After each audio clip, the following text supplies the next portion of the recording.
Parmenides is unique in the history of philosophy in that his answer consists of a single word. But that single word only answers a single question. To the question, what is there? Parmenides replies, esti. And that is a sound, indeed unshakable answer. And yet it is only the heart of an answer. We feel it needs fleshing out. It was, after all, not quite what we were looking for. The Milesians used basic principles of universality and economy and the building blocks of everyday observation to construct marvelous edifices indeed. A floating world, a cosmic circumference of fire, heavenly bodies light as leaves. Heraclitus inquired into himself and drew out structure as enigma, the back-turning balance of the bow or lyre. And now Parmenides leads us to the domata nuktos and tells us, esti. He has left us in the dark. And there is another complaint. For someone who only allows you to say esti may be a philosopher, but he is not a reasonable man. If he can so suddenly plunge us into the dark, which his imperative krinai logo does, he should at least give us a dependable handrail. If his answer is so stark and hard-hitting, he should at least explain where the rest of us have gone wrong. And if things are indeed as he says they are, esti, he should explain to us why they seem so different. Parmenides will do all that, but first we wanted to ask more questions. Granted, esti. Can the philosopher tell us any more? How is it, for example? We need more details. Parmenides needs to ensure that the unshakable core of his ontology is not too far from the surface view of things. It is a poor fundament on which nothing can be built. In fact, Parmenides builds with stunning simplicity and firmness. The edifice of how it is set firmly, block by block. There is no genesis coming to be, and no olethros ceasing to be. There is no qualitative change, nor is there change in space or time. The universe is thus altogether and eternal. And finally, since there is no reason for difference in extent or for asymmetry across any axis, the universe is spherical. Parmenides first provides two arguments against genesis. Both assume that it has come from nothing. But this is not a damaging assumption. Those who say that Parmenides fails to notice that something may come from something else are missing the point of the argument, which is to find the origin of everything. What shows this is less Parmenides' absolute terminology than the logic of the question itself. When I ask in a philosophical context, where do I come from? That is, what is my genesis? I am unlikely to be satisfied however many of my grandparents you name, though I might be more impressed if you start talking about primate ancestors or primordial soup. To come to be, in other words, means to come to be from something else. When we are talking about what is, or the universe, the only something else there is the opposite, nothing. It is the very nature of the genesis under discussion that it involves something coming to be out of nothing. And in any case, even if it were allowable to think of something coming to be from something else, that process would quickly fall foul of the fact that no two somethings can be distinguished without invoking the concept not. But Parmenides has already ruled this out. So something from something creation fails on its own merits. The first argument against genesis proper is that it would involve saying or thinking about something that is not, the existenceless state prior to the coming into being of what there is. But to speak or think about this negative state is impossible. Ugar phaton ude noeton esti hopos uk esti. The second argument is more subtle. If it started from nothing, what, tikleos, could have made it come into being, husteron e prosden. That last phrase has been interpreted in two ways. The first way puts the emphasis on tikleos. Husteren e prosden is translated later or earlier, so that the whole sentence means something like, what reason is there for the world, if it comes from nothing, to start whenever it started, whether later or earlier? But the second way of reading the phrase distinguishes it more clearly from the simple argument that there is an uncrossable divide between nothing and something. The second way of reading husteron e prosden is as later rather than earlier. The line of thought would then run, what reason is there, since a state of nothing is uniform and unchanging, for the world to start at one time rather than another? A mark against this interpretation is that it seems to make Parmenides trip over his own feet, or crash his chariot, in his rush to get to the kill. For what can we say about this picking out of one time rather than another, even for the purposes of argument? Surely in a state of nothing, there is no time at all. Actually, Parmenides has his reins in order. We have to remember that this is the second argument. He has already said that to say that there was once a state of nothing makes no sense. But he provides another argument just in case you weren't convinced by the first one. Even if nothing were the kind of thing you could think about, there would still be no reason for anything to come into being from it. So much for Genesis. What about olathros? Parmenides doesn't mention this until B14, when he goes on, therefore justice does not loosen it in her fetters, and permit it either to come to be or to cease to be, olusthai, but she holds it firm. Justice, dike, may mean that reason deals equally with both members of the pair, and that the same arguments apply to olathros that apply to Genesis. This is true enough for the first argument, since olathros leads equally to the absurd thought of a state of nothing, but it is untrue of the second argument. There may well be factors in the world which lead to its olathros sooner rather than later, such as its gradual contraction into a big crunch. I have said so much for Genesis, but if the chariot has a reverse gear, I should like to track back. For there may be a third argument against piecemeal generation in particular. For, says Parmenides, it must be totally or not at all, and the strength of conviction will not allow anything to come into being in addition to it, ti parauto, out of what is not.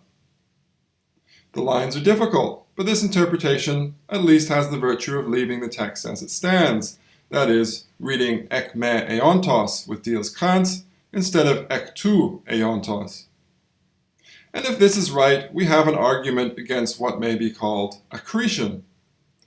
No matter how many small steps you introduce to bring being credibly from not being, each step will contain the same absurdity.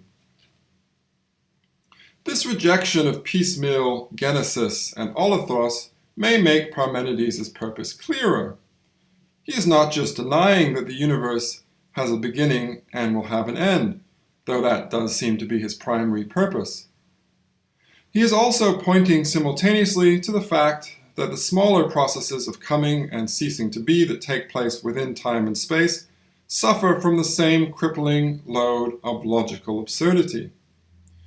And indeed, the passage containing the arguments against Genesis and olathros also contains a rejection of time and an assertion of eternity.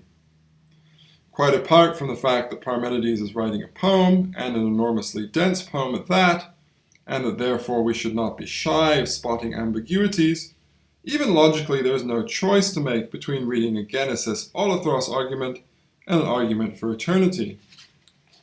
The denial of creation and destruction entails the rejection of time. When Parmenides says, Ude pot en ud estai, epe nun esti homu pan, we may well quibble. When we say, Britons have never been slaves, and nor will they be, it would be surprising indeed then to add, but they are now. But Parmenides does something similar. It was not ever, nor shall it be, since it is now, altogether and whole. Since the phrase, it was not ever, nor shall it be, is usually seen to be denying being at any time, it would seem that the only option is to take the esti here as lying outside time, in a way that Britons or slaves cannot, made up as it is of temporally vulnerable entities. We can refine our understanding of Parmenides' concept of eternity by comparing the expressions of Plato in the Timaeus.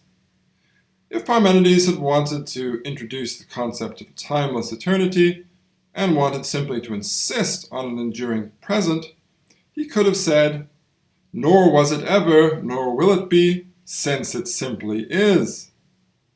If he had wanted instead to stress a timeless concept of eternity, and thus to get rid of the present, which is, after all, a tense, he might have written, nor was it ever, nor will it be, nor is it now, since it simply is.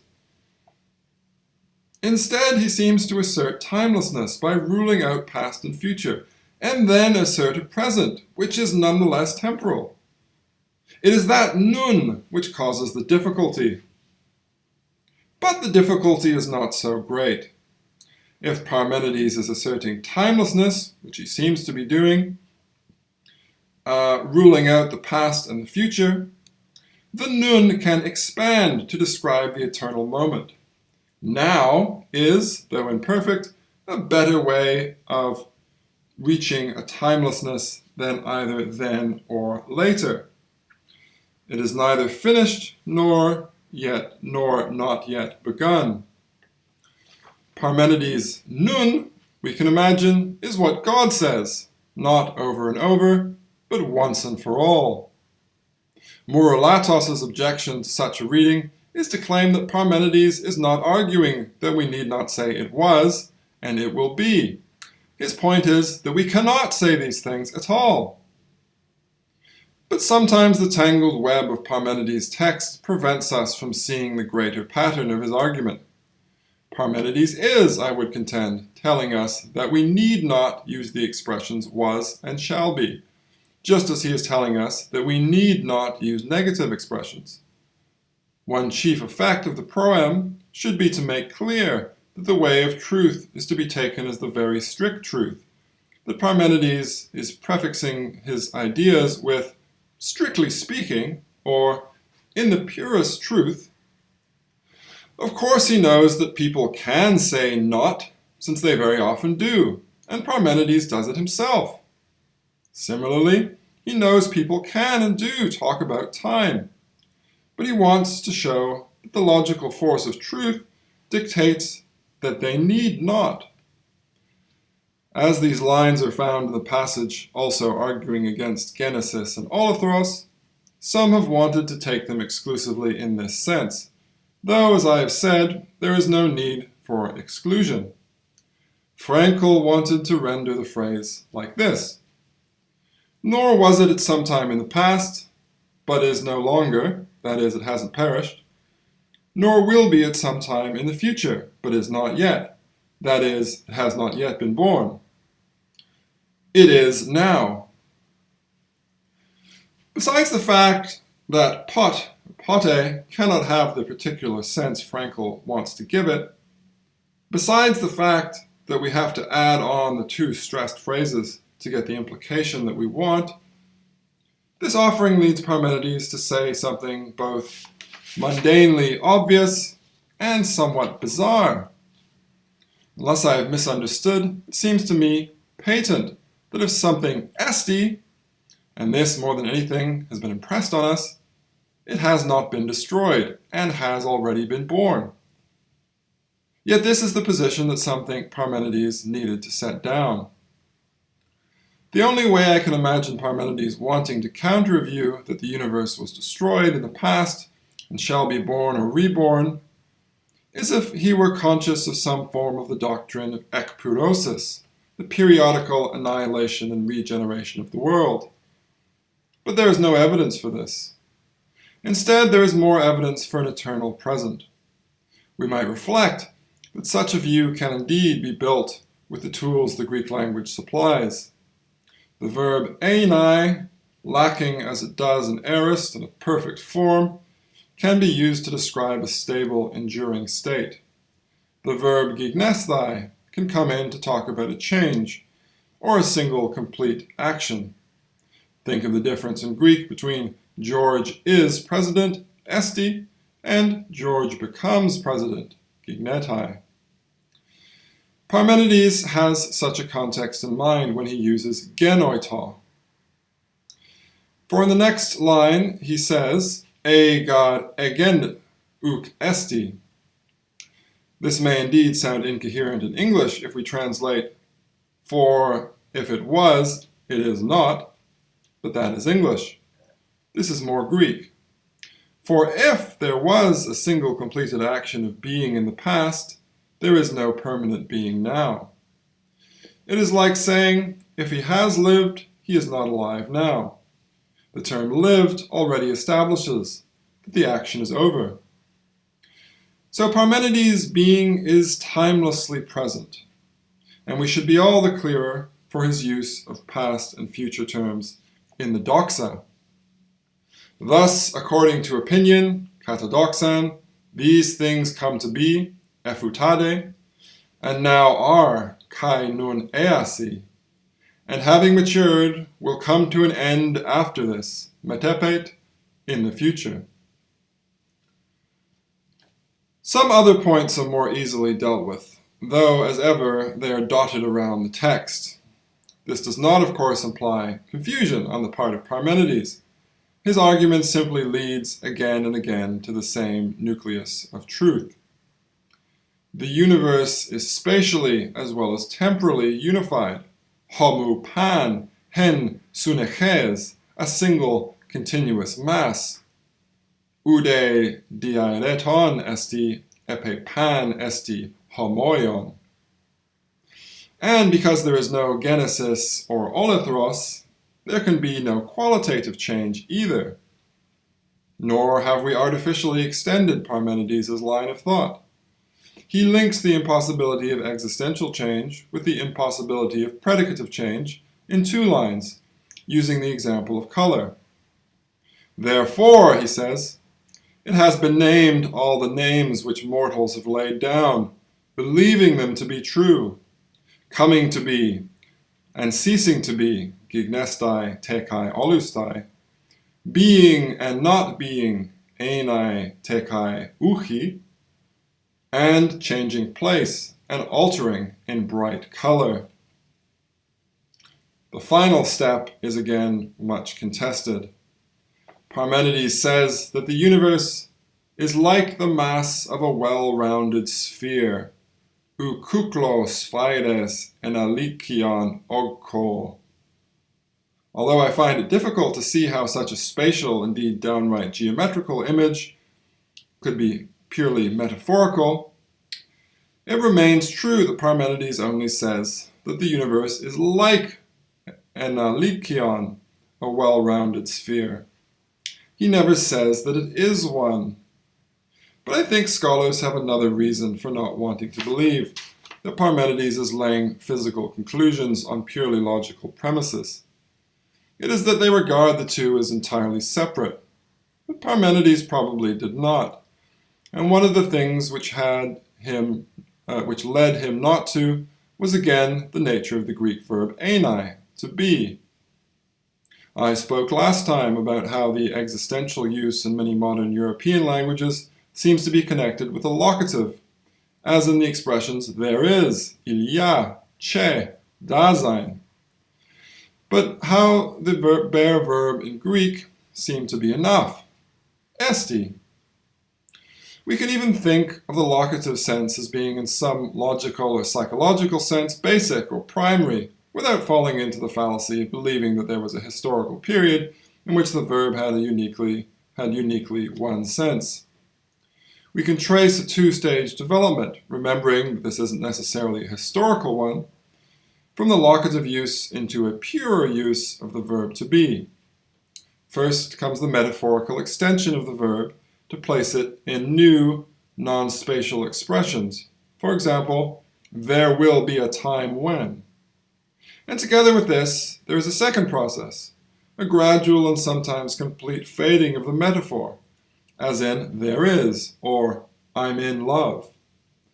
And we might compare the colorless stare of sono stato studente, or the estar of a Spanish phrase such as estoy borracho. My point is that the locative and the existential are nearer to each other than we may think. The locative is in some sense fundamental, and that this would have been ever more the case for Parmenides, even more the case. So if it seems strange to us to build a physical universe around, literally around, a purely logical utterance, we might ask again what a purely logical use of the verb to be is. And there is a second related reason why some have not wanted to take Parmenides at his word.